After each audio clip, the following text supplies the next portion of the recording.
오늘의 사연을 시작하겠습니다. 올라오는 사연을 챙겨 듣고 있는 29살 남자입니다. 따로 하는 일은 없고 아르바이트 하면서 먹고 살고 있습니다. 작년에 형수님과 있었던 일입니다. 저는 제 주변 동기들이나 친구들보다 조금 더 빠르게 대학을 졸업하게 되었습니다. 취직을 바로 준비했으면 더할 나위 없이 좋았겠지만 졸업을 일찍 한 게 뭐라고 그렇게 여유를 부렸는지 취직 준비보다 조금 더 청춘을 즐기는 생각에 취직을 위해 더 해야 하는 공부를 안 하고 놀기 시작했어요. 토끼와 거북이의 일화가 생각이 나네요. 지금은 뭐하러 그렇게 헛된 시간을 보냈는지 후회가 되지만 이미 후회를 시작했을 때는 때가 늦은 상황이었어요. 시간은 야속하게도 빠르게 지나가기만 했습니다. 결국 저는 별다른 수학도 없이 본가로 돌아가야만 했습니다. 저희 집이 큰 집은 아닌데 대신에 다른 의미로 큰 집이었습니다. 말 그대로 집이 제일 컸거든요. 덕분에 친척들이 전부 모이기 쉽다는 이유 하나만으로 제사를 저희 집에서 지내고 명절이나 무슨 날마다 저희 집에 모였습니다. 세뱃돈을 받기 위해 내려간 본가에서 처음으로 가족이 아닌 사람이 한 명 섞여 있었어요. 사촌형이 있었는데 결혼을 할 것 같다고 가족들에게 인사를 시키려 예비 형수님을 데리고 왔던 거예요. 저는 형수님을 처음 보자마자 속으로 하고 탄성을 내질렀습니다. 요즘 잘 나가서 예능에도 많이 나오는 연예인 누구를 완전히 그대로 빼다 박은 외모를 가지고 있었기 때문이에요.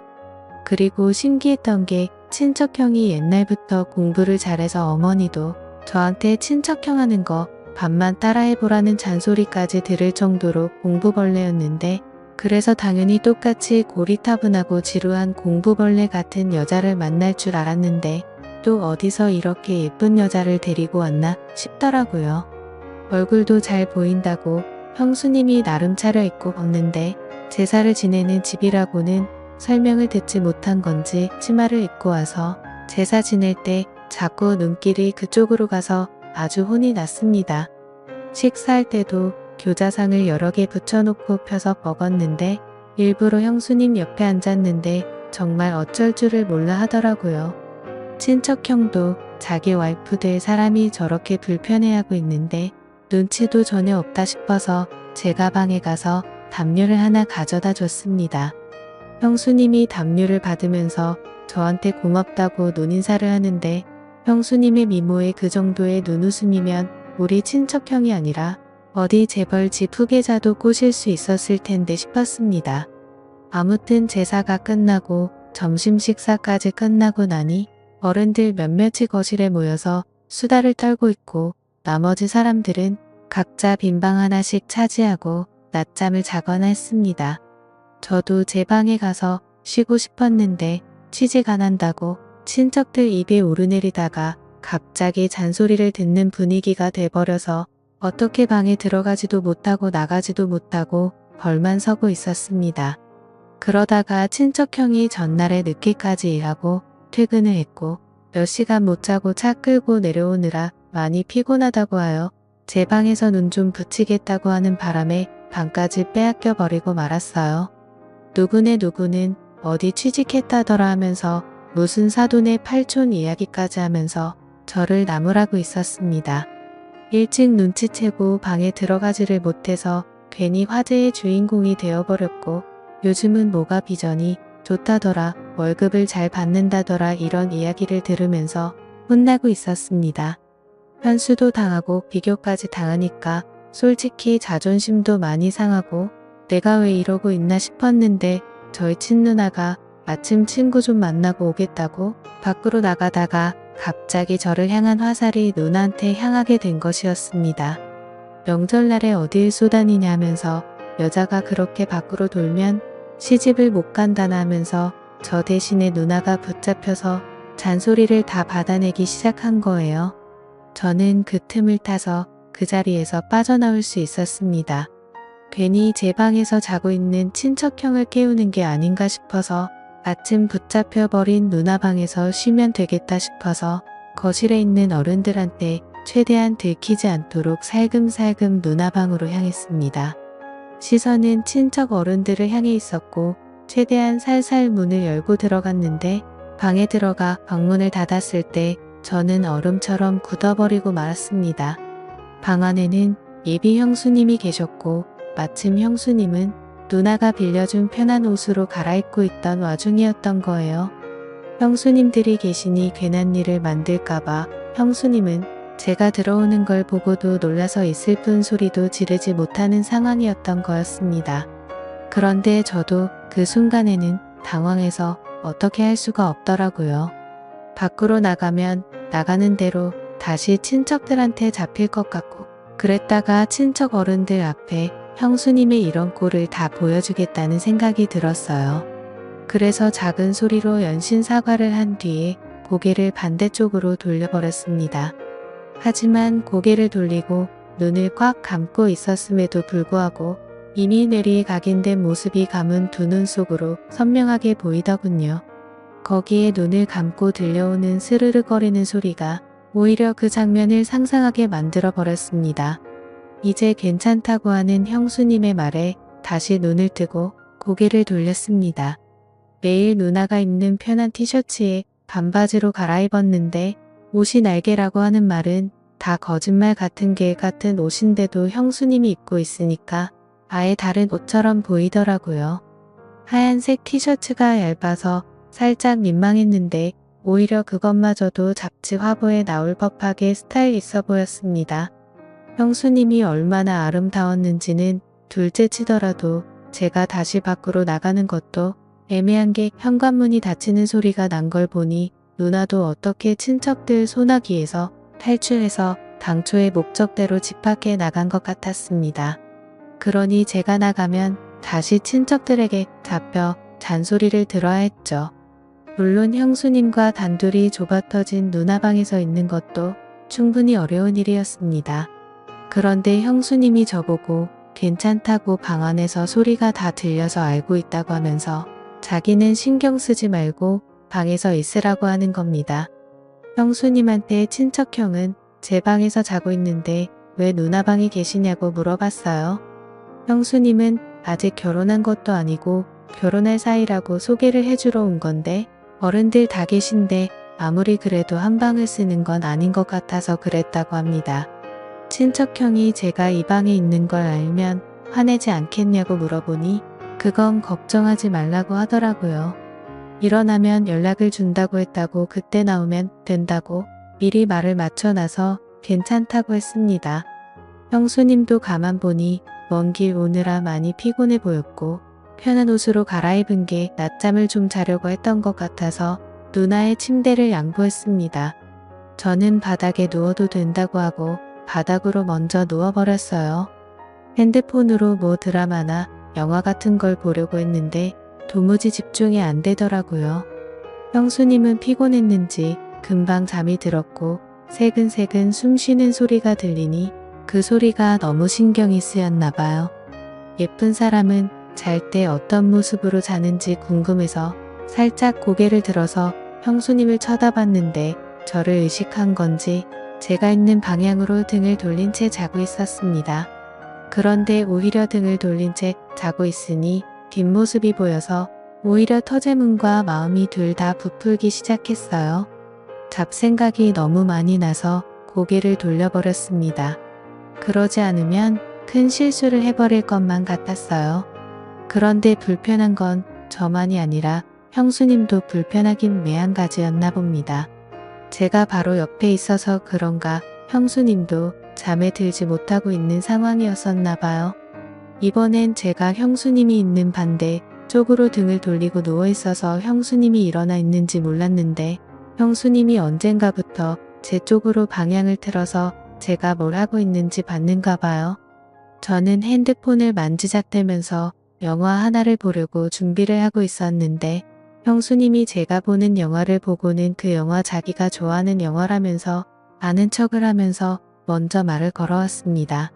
피곤하신데 안 주무시냐 물었더니 괜히 저를 배려해준다고 저 때문에 못 자겠다고는 말을 하지 않았고 그냥 서울로 다시 올라가는 길에 차 안에서 자면 될 것 같다고 하면서 아무리 그래도 어른들이 다 계시고 그런데 편하게 잠들 수 없을 것 같다고 말을 하더라고요. 그 말에도 제가 불편할까봐 헤아려 주는 걸 보니 형수님은 참 얼굴도 어쩜 그리 예쁜데 마음씨까지 고운지 여태껏 자라오면서 성적도 항상 좋고 좋은 대학 졸업해서 좋은 회사에 취직한 친척형이었지만 한 번도 부러워해 본 적이 없는데 형수님 같은 여자와 결혼을 하게 된다는 걸 생각하니 처음으로 질투가 다 나더라고요. 아무튼 형수님이 잠을 못 이루고 있는 것 같으니 형수님한테 그러면 영화나 같이 보시겠냐고 물어봤습니다. 누나 방에 컴퓨터가 한 대 있는데 핸드폰을 거기에 연결하면 그나마 조금 큰 화면으로 같이 볼 수 있겠다 싶었거든요. 형수님도 흔쾌히 그러겠다고 했고요. 그렇게 주섬주섬 영화를 보기 위해 세팅을 하고 있는데 악불사 가장 중요한 게 없더군요. 핸드폰과 모니터를 연결시켜주는 케이블이 제 방에 있다는 걸 깜빡해버린 거예요. 자신있게 영화를 보자고 했는데 가장 중요한 게 없어서 난감해져 버렸습니다. 형수님한테 죄송하다고 케이블이 없어서 영화를 같이 못 보겠다고 말을 하는데 형수님이 케이블 이거 말하는 거냐고 하면서 형수님의 가방에서 제가 필요한 케이블을 딱 꺼내더군요. 구멍에 맞는가 꽂아봤더니 딱 제가 찾는 그 케이블이었습니다. 이런 걸 왜 가지고 다니시냐 물었더니 오늘 내려오는 길에 차 안에서 자기도 영화 한 편 보고 싶어서 가지고 왔다고 하는 거예요. 어떻게 우연히 겹쳐서 다행스럽게 제 핸드폰을 연결해서 형수님과 영화 한 편을 보기 시작했습니다. 형수님은 침대에 누워서 보고 있었고 저는 바닥에 누워서 보고 있었어요. 영화를 보는데 바닥에 누워서 책상 위에 있는 화면을 보려고 하니 몸이 많이 베기더라고요. 그래서 이리 돌아 누웠다 저리 돌아 누웠다 하며 편한 자세를 찾고 있는데 형수님이 그걸 보더니 미안했나 봅니다. 괜찮으니까 옆에 와서 침대에 누워서 보라고 하시더라고요. 그래도 제가 어찌 형수님 옆에 누워 있겠느냐 하니까 형수님이 그러면 자기가 바닥에 누워서 볼 테니 저보고 침대에 올라오라는 겁니다. 그런데 또 그건 그거대로 못할 짓이더라고요. 그래서 하는 수 없이 형수님 옆에 자리를 깔고 누웠습니다. 누나 혼자 쓰는 방이다 보니 침대가 그렇게 큰 편이 아니라서 최대한 멀리 떨어져서 누우려고 했는데도 엄청 가깝게 느껴졌어요. 형수님이 뒤척일 때마다 형수님의 오른쪽 팔과 제 왼쪽 팔이 닿았는데 참 그렇더군요. 가까이 몸을 맞대고 누워있으니 향긋한 향수 냄새도 살짝 올라오고 뭔가 이상한 생각이 자꾸 들어서 저는 하는 수 없이 이불을 덮어서 몸을 가려야만 했습니다. 형수님도 참 과감한 게 아무리 제가 형의 동생이라도 그렇지 너무 저를 동생 취급을 하는 게 아닌가 싶었어요. 저도 취직만 안 했다 뿐이지 곧 30을 바라보는 남자인데 말입니다. 영화가 생각보다 연인 사이가 아닌 남녀가 같이 보기에는 조금 그런 장면들이 많이 나오더군요. 소리를 작게 해놔서 망정이지 밖에까지 들렸으면 오히려 제가 형수님이랑 뭐라도 하는 줄 오해받기 딱 좋은 장면이 나오는 겁니다. 아무리 형수님이 대범해도 그렇지 그 장면이 나올 때만큼은 고개를 돌리고 있더라고요. 장면은 끝날 생각은 안 하고 소리는 더욱 더 대담해지는 것 같아서 제가 냉큼 일어나 영화를 꺼버렸습니다. 그리고 저도 모르게 형수님한테 아까부터 계속 미안하다고 사과를 했어요. 형수님도 영화가 꺼지고 나니 괜찮아졌는지 아니라고 방을 뺏어간 오빠가 잘못한 거지 제가 잘못한 거 아무것도 없다고 하고 살짝 웃는데 가지런하고 새하얀 이빨이 보이는데 정말 안 이쁜 곳이 하나도 없는 사람이었습니다. 이쯤 되니까 형으로부터 형수님에게 연락이 왔습니다. 자기 이제 일어났으니 형수님도 준비하고 나오라고요. 다행스럽게도 친척형이 방 안으로 형수님을 데리러 오지 않는 바람에 단둘이 방 안에 같이 있던 건 들키지 않았습니다. 다만 형수님이 방에서 먼저 나가야 하는 상황에서 빌려 입었던 누나 옷에서 형수님이 원래 입고 있던 옷으로 갈아입어야 하는 상황이 발생한 거예요. 또다시 저는 고개를 돌리고 눈을 감고 있었지만 정말 코앞에서 갈아입는 소리가 들리는데 차라리 보고 있는 게 더 괜찮겠다 싶을 정도로 그 장면이 상상이 돼서 아주 말 그대로 죽는 줄 알았습니다. 아무튼 그렇게 자연스럽게 형수님은 누나 방에서 나가고 저도 한참 있다가 방에서 나왔습니다. 아무한테도 들키지 않았으니 둘이서 방에서 보낸 몇 시간은 둘만의 비밀이 되어버린 셈이죠. 그 덕분에 형수님하고 저녁 식사하면서 대화도 많이 나누고 친해져서 서로 전화번호도 교환하게 되었습니다. 제가 서울로 취직을 목표로 하고 있기 때문에 서울에 올라가게 되면 신세 좀 지겠다고 능청스럽게 이야기하면서요. 형수님도 언제든지 도와줄 테니 부담 갖지 말라고 하면서 하루빨리 서울로 올라오라고 하더라고요. 알고 봤더니 형수님도 저랑 똑같이 지방에서 공부하면서 서울에 있는 회사에 합격하면서 서울에는 친구가 거의 없었다고 하더라고요. 그래서 거의 모든 시간을 친척형하고만 보낸다고요. 매일 둘이서만 놀고 있으니 재미도 없고 친척형이 워낙 공부벌레라서 너무 못 놀 때도 있으니 이것저것 가르쳐주라고 하면서 말이죠. 그래서 저랑 형수님 단둘이서 위기투합해서 저녁 식사가 끝나고 또 식탁에 앉아서 한참 수다를 떨었습니다. 형수님도 이제 더 늦기 전에 출발하는 게 좋겠다고 하고 일어났는데 저 멀리서 보니까 친척형은 거실에서 상을 깔아놓고 삼촌들하고 술판을 벌이고 있더군요. 형수님도 많이 당황한 듯 보였습니다. 형수님은 운전을 못하는 듯 보였고 친척형도 삼촌들에게 주는 술 한 잔 두 잔 받아 먹다가 고기가 풀려버려서 술판이 벌어져 버리고 만 것이에요. 형수님이랑 낮에 방에서 단둘이 잠깐 있었고 저녁 식사를 하고 나서도 둘이서 위기투합을 한 것 때문에 형수님이 혹시 나에게도 관심이 있는가 하는 생각을 했는데 형수님이 형을 많이 좋아한다는 생각이 들었습니다. 그 와중에도 술 먹고 있는 형한테 화를 내는 게 아니라 천천히 마시라고 말하면서 자연스럽게 그 자리에 합석을 해서 삼촌들이 주는 술을 넙죽넙죽 받아 마시기 시작했어요. 삼촌들이 특히 짓궂은 준 게 보통이 아닌데도 그 농담을 다 받아치면서 분위기를 빛내주더라고요. 참 부럽다는 생각이 들었고 저도 나중에 결혼을 한다면 저런 여자랑 해야겠다고 결심까지 했습니다. 그런데 한참 그 장면을 보고 있는데 역시 짓궂은 삼촌들이 형수님을 가만둘 리 없었죠. 일부러 어떻게 술을 뻗게 만들려고 술을 쉴 새 없이 연거푸 계속 따라주는 겁니다. 친척형은 많이 마신 것 같아 보이지는 않았는데 벌써 옆에서 뻗어버려 있었고 형수님 혼자서 삼촌들을 상대해야만 했습니다. 그래서 제가 형수님을 도와주려고 옆으로 가서 형수님한테 집중되는 술을 같이 비우기 시작했어요. 정말 대단했던 건 우리 삼촌들이 주량 하나만큼은 누구한테 져본 적이 없을 정도인데 삼촌들이 술에 취해서 거실에 뻗어버릴 때까지 형수님은 그 술을 다 버텨내고 있었던 거예요. 저는 나중에 합류를 했으니 그만큼 술이 덜 취한 상태였고요. 아무튼 삼촌들은 그렇게 그냥 거실에서 재우고 형님하고 형수님을 제 방으로 옮겨서 재우고 저는 그날 외박을 하기로 한 누나 방에서 잠에 들었습니다. 술 기운에 피곤한 몸을 이끌고 누나 방 침대에 누워서 눈을 좀 붙였어요. 그래도 낮 동안 형수님이 누워있다고 침대에서 형수님의 향수 냄새가 살짝 배어있는 듯 했습니다. 그렇게 술 기운에 잠이 들었는데 인기척이 느껴져서 잠에서 깨고 말았습니다.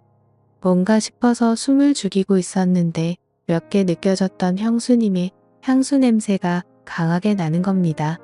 고개를 돌리니 제 옆에 형수님이 누워 있었어요. 형수님도 술 기운이 많이 올라있는 듯 보였고 분위기를 보아하니 화장실을 다녀왔다가 방을 착각해서 낮 동안 한참 있었던 누나 방으로 돌아온 것 같았습니다. 나란히 누워 얼굴이 가까이 있으니 형수님이 코로 숨쉬는 코킹까지 생생하게 전해져 오더라고요. 형수님의 숨결에 술 냄새가 강하게 섞여 기분이 더욱 더 이상해졌어요. 참 아름다운 사람이구나. 왜 친척형을 만나지? 이따금씩 아까부터 생각한 의문이 계속해서 들더라고요. 저랑은 나이차도 별로 나지 않으니 아무리 연상의 여인이라도 저를 먼저 만났으면 어떻게 됐을까 싶은 묘한 질투심도 가지고 있었던 상황이고 말입니다. 더 있으면 무슨 일이 생길 것 같아서 한참을 고민하다가 방에서 나와 삼촌들이 뻗어 있는 거실 한 구석에서 저도 잠에 들었습니다. 다음날 아침이 돼서 형수님은 전날 밤의 상황을 기억을 못하는 듯 했어요. 삼촌들은 새벽 6개 깨서 이미 다 돌아갔고 친척형과 형수님도 같이 돌아갈 채비를 하더군요. 이대로 보내면 언제 또 만나나 싶은 생각이 들었습니다. 친척형은 그렇다 쳐도 딱 하루같이 있었을 뿐인데 형수님을 한동안 못 본다는 생각을 하니 너무 서운하고 아쉬웠어요. 그렇게 친척형 내를 보내고 저는 다시 누나방으로 들어왔습니다. 제 방도 있었지만 형수님이 벌써 보고 싶어져서 방 안에 남아있는 형수님의 잔향이라도 맡아보려 들어왔어요. 그런데 벼랑간 제 핸드폰이 울리더군요. 형수님이었습니다. 내용은 얼른 취직하라고 그리고 서울에서 보자는 말이었어요. 그리고 형수님이 덧붙인 말은 얼른 서울에 와서 어젯밤에 왜 그냥 나갔냐고 하는 겁니다. 취했다고 생각했던 형수님은 사실 제정신이었던 거고 저는 굴러 들어온 기회를 제 발로 차버리고 말았던 거예요. 아무튼 그 말이 계기가 되어서 저는 엄청나게 공부를 하게 되었고 원하는 대로 서울에 취직을 하게 되었습니다. 아침 회사도 형수님네 신혼집과 가까워서 친척형이 출장을 간 날 애는 형수님과 둘이서 서로의 마음을 확인하고 연인처럼 함께 시간을 보냈어요. 아직도 가족들에게는 비밀로 하고 형수님과는 종종 만나고 있습니다. 꼬리가 길면 밟힌다는 말이 있는데 들킬 땐 들키더라도 저는 이 관계를 쉽게 끊고 싶지는 않네요. 형수님도 딱 이 정도 사이까지만 원하는 것 같아서 그런 부분은 조금 많이 아쉽습니다. 형수님이 언제든 저를 선택할 결심이 서면 저는 그때는 제 모든 걸 걸어서라도 형수님을 행복하게 해주려고 하는 생각입니다. 지금까지 제 사연을 들어주셔서 감사드립니다. 구독과 좋아요 부탁드려요. 감사합니다.